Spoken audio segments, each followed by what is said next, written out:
मरने के पहले ना कुछ काम कर लेना चाहिए और आराम से फिर मरो बिंदास। क्या काम कर लेना चाहिए मरने के पहले? मरने के पहले गौदान कर लेना चाहिए, क्योंकि गाय ही वैतरणी नाम के नरक से पार लगाती है, इसलिए गाय की पूंछ पकड़ के गौदान होता है। तो आप भी गौदान जरूर करें। दूसरा काम, मरने के पहले भागवत सुन लो। जाने अनजाने में कोई पाप हो गए होंगे, उस पाप का फल बड़ा होगा, भोगना पड़ सकता है।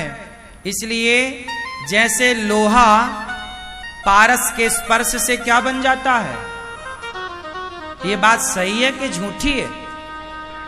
यदि पारस मिल जाए तो पारस के स्पर्श से लोहा, हाँ, जैसे पारस के स्पर्श से लोहा सोना बन जाता है, ऐसे भागवत की कृपा, भगवान की कृपा से पाप पुण्य में तब्दील हो जाते हैं।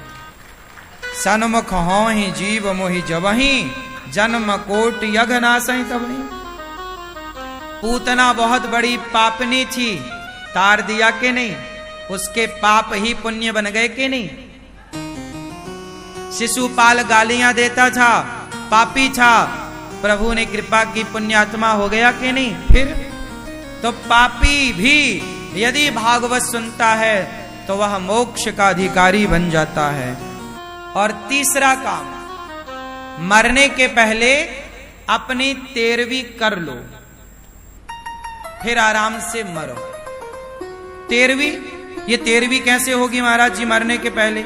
अरे मरने के बाद 13 ब्राह्मण ही तो खवाते हो, तो मरने के बाद बच्चा खवाएगा, वो खवाएगा बेटा। तुम जीते जीत तो किसी भूखे प्यासे को खिला दो। इसलिए गौरी गोपाल आश्रम में जो अन्न क्षेत्र बढ़ता है, हजारों संत प्रसाद पाते हैं, हजारों ब्राह्मण प्रसाद पाते हैं। आप भी अन्नदान जब करते हैं तो आपके नाम का हजारों लोग खाते हैं। ये मरने के बाद अन्नदान होगा, जीते जी भी तो हो जाए कुछ। कल को मरने के बाद बेटा ना करे, फिर बहुत सारे बेटे आजकल ऐसे एडवांस हैं जो नहीं मानते, रे ये तो सब पाखंड है, हम नहीं करते 13वीं वगैरह। बहुत सारे बच्चे नहीं करते आजकल। आजकल तो एक नया फैशन आया है, मां के मरने के 3 दिन में ही सब कुछ काम खत्म हो जाता है। ना तो 10 दिन का सूतक वाला विधान अब रहा, ना तो गंगा जी जाने का बहुत अब विधान रहा। पहले तो आदमी मरता था तो सूतक होता था, 8 दिन का, 10 दिन का, जिसका जैसा रिवाज था। फिर उसकी अस्थियां शमशान से तीसरे दिन आती थी, फिर वो शमशान की अस्थियां गंगा जी जाती थी, गंगा जी विसर्जन। फिर गंगा जल आता था तो गंगा जली की पूजा होती थी, परिवार को भोजन कराया जाता था उस प्राणी के नाम से। फिर 13वें दिन 13वीं होती थी। आजकल लोग 3 दिन में 13वीं कर लेते हैं, हाँ या ना? कोई 4 दिन में 13वीं कर लेता अपनी माँ की, कोई 5 दिन में 13वीं कर लेता अपने बाप की। अरे जब नाम ही 13वीं है तो 5 दिन में काहे कर रहे हो? तुम्हें बाप के लिए 13 दिन भी टाइम नहीं निकल रहा है? थोड़ा विधान कर लो अपने बाप के नाम का। मतलब आज ना आदमी, ये बात सही है कि गलत है कि आदमी 3-4 दिन में ही सब निपटा देता है, 13वीं 13वीं सब, और 13वीं और बरसी एक साथ कर लेता है, अगले साल की भी झंझट ना रहे। देखो जरा, ये औलादें पैदा करी है तुम लोगों ने ऐसी, जो बाप का नित्य कर्म भी ठीक से नहीं कर पा रहे हैं। काहे के लिए तुमने ऐसी औलादें पैदा करी हैं? जो अपना कर्म ना करे तो वो काय बात की औलाद है? अरे जो नियम है, मतलब नियम है, वो नियम को क्यों मनमाने आचरण से तुम आचरण मनमाना कर रहे हो? 3 दिन में 13वीं कैसे हो जाएगी? 4 दिन में 13वीं कैसे हो जाएगी?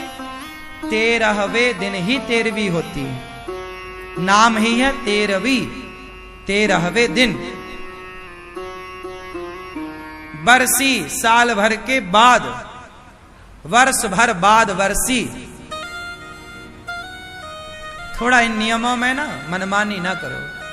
क्यों? 13वें दिन ही 13वीं होना सही है कि चौथे दिन कर लेना सही है? आपके यहां 13वें दिन होती है कि जल्दी हो जाती है? लेकिन आपने समाज में ऐसे लोगों को देखा होगा जो जल्दबाजी कर लेते हैं, देखा कि नहीं? हाँ या ना? देखा होगा। कई लोग जल्दी कर लेते हैं, 3 दिन में, 4 दिन में, 5 दिन में। हाँ, यदि मजबूरी है कि बेटी का ब्याह है और घर में अकस्मात सूतक हो गया और कल बेटी का ब्याह है और सूतक है, तो बेटी के ब्याह के 1 दिन पहले आप साफ सफाई कर सकते हैं। वो मजबूरी, आपातकाल। वो कौन सा काल हो गया? वो आपातकाल है कि बेटी का ब्याह टल नहीं सकता और घर में चल रहा सूतक, तो फिर 10 दिन का सूतक ना रख के आप 4 दिन का सूतक कर सकते हैं, क्योंकि बेटी का ब्याह वो आपातकाल है। ऐसे आपातकाल में कभी कभी चलता है, पर हमेशा तुम नियम बना लो, वो गलत है। क्यों जी? बात सही है? नियम तो ये है 13वें दिन। इसलिए मरने के बाद जो बच्चे करेंगे वो करेंगे मेरी माँ। तुम जीते जी अपनी 13वीं वर्षी आनंद से कर लो, सारे पुण्य के काम कर लो, अच्छे काम कर लो, बस केवल मरना शेष रहे तो आराम से मरना, भगवान का चिंतन करते हुए। बेटा बेटी से मन हटा लो, प्रभु में मन लगाओ और अच्छे से मरना। ऐसा नहीं कि मरते समय बेटा कहाँ हो, कब आओगे, अभी मिल लो बच्चों से, पोता पोतियों से गले लगा लो खूब छाती। मरते समय पोता पोती याद ना करना, मरते समय बेटा बेटी याद ना करना, मरते समय तो केवल भगवान। इतना तो करना स्वामी, जब प्राण तन से निकले, गोविंद नाम लेकर, ओ मेरे प्राण तन से निकले, उस वक्त जल्दी आना, नहीं शाम भूल जाना, मुरली मधुर बजाना, जब प्राण तन से निकले। मरते समय भगवान का चित्र हो, भगवान का चिंतन करो, भगवान का तुलसी दल मुख में राम श्रीमन नारायण जपो, भगवान का चिंतन करो और प्राण त्यागो। संसार की दलदल से निकल जाओ, मोह माया अब छोड़ दो। इस मोह माया से अब क्या बचा है? अब मर रहे हो, ठिकाने से मरो। और घर वालों को बोल दो रोया ना करें, मर जाने दो पहले फिर रोना। घर वाले पहले ही रोने लग जाते, तुम्हारा चालू हो जाता है। उस चक्कर में वो मरने वाला ठीक से मर नहीं पाता। आप लोगों में ध्यान चला जाता उसका कि मेरा पोता, मेरा बेटा कैसा रो रहा है, तुम्हारे को देख देख के रोएगा। तुम्हारे को देख देख के मर गया तो तुम्हारा क्या? तुम तो 13 दिन बाद उसके नाम के रसगुल्ले खाओगे, वो तो उसकी दुर्गति हो गई। इसलिए मरते समय थोड़ा सावधान। अजामिल ने मरते समय प्रभु का नाम लिया, तर गया नाम, काम कर जाएगा।